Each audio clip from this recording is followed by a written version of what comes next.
All right, we're down here to show the programming of the new PLC Allen Bradley for the bucket elevator punch machine. So this is the first screen you're going to see when you power up, and we're going to go over to the manual to show you the where you can set the time on the punch head time. So this is a pretty thick rubber belt. I'd say that's every bit of 3/8, maybe 7/16 OAG. So we're going to pick half a second, 0.5, and enter. And so that's going to be our time. We will turn the vacuum on and off from this position, but right now we're going to go over and program the thing. We'll come back and we'll turn the vacuum on. So also the machine is programmed to, if you don't turn it on in this screen, right now the programming is set up that where it'll turn on when you hit the on button for the command for it to move. So let's go on over to the run position. We're going to go to homing first, and we'll at this screen you touch the screen to home the punch tool, and then you punch the belt feed to 0, and then we're going to go over, we'll run a staggered pattern to start with.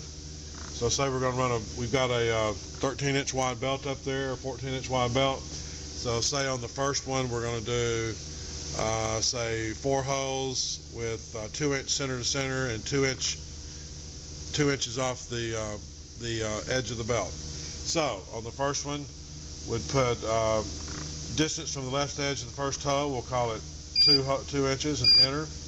The distance between holes on the even rows, we'll say, let's make it 1.75, excuse me, clear, 1.75, enter. The number of holes in even rows, let's have 4 holes on this first one, enter. The distance between the rows, let's put 2 inches in there, enter. The distance from the left edge of the first hole on the odd rows. So if we've got 2 inches on this one,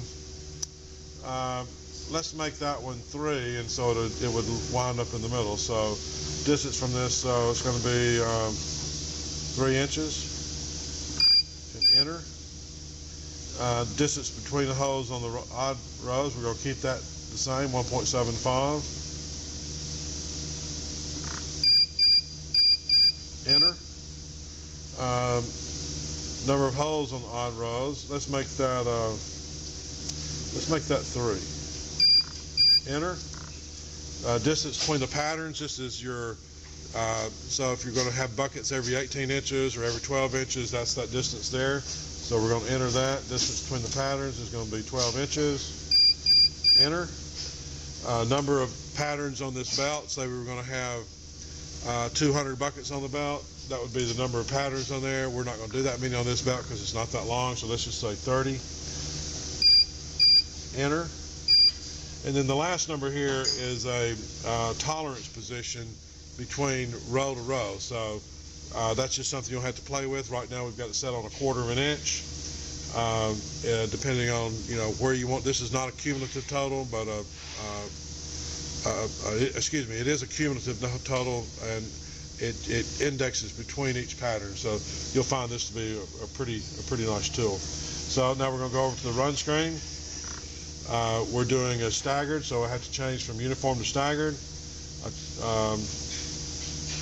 Gotta reset here. So we're going to do 60 rows. Here's all your information.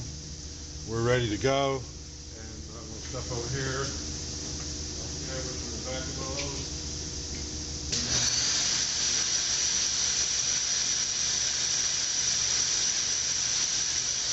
And now we're ready to go. So we push start, and hold.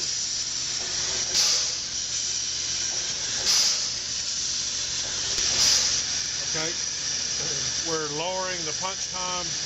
We probably could even lower it more than that. So let's go 0.3 because we're running a very lightweight European style urethane belt. So we're going to go over to homing.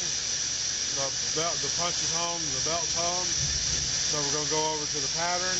We're going to do a uniform pattern.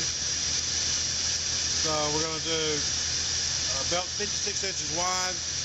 We're going to do a pattern with 48 holes in it 3 inches from one edge, 1 inch between the hose, 1 inch between the rows, and we're going to have a tolerance of 0.25. So we're going to run over to run. We're going to change from staggered to uniform, and we're going to speed the belt up. Let's speed this up to 80.